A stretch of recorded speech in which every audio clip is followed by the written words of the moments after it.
Danes nam Bog pravi, da mu pripadamo. On nas je naredil, smo njegova družina in za nas bo on vedno navzoč. Tako je papež Frančišek začel razlago Božje besede med homilijo, ko je dopoldne daroval svetomašo na kampusu univerze v Nairobiju. Dejal je, da je zdravje katerekoli družbe vedno odvisno od zdravja družin.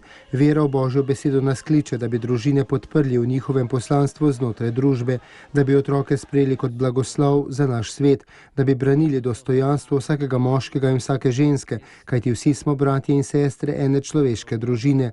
V poslušnosti Božji besedi smo poklicani tudi opreti se temu, kar je naklonjeno nadutosti v ljudeh, kar rani in zaničuje ženske, ne skrbi za starejše in ogroža življenje nedolžnih še nerojenih otrok. Poklicani smo spoštovati se, medsebojno hrabriti in dosegati tiste, ki so v stiski. Krščanske družine imajo to posebno poslanstvo: izžarevati Božjo ljubezen in razlivati poživljajočo vodo njegovega duha. To je zlasti pomembno danes, saj smo priče širjenju novih puščav, ki jih ustvarja kultura sebičnosti in brezbrižnosti do drugih, je poudaril papež Frančišek in se posebej obrnil na mlade in jih pozval: velike vrednote afriške tradicije, modrost in resnica Božje besede ter velikodušen idealizem vaše mladosti naj vas vodijo v zavzetosti za oblikovanje družbe, ki bo vedno bolj pravična, vključujoča in spoštljiva do človekovega dostojanstva.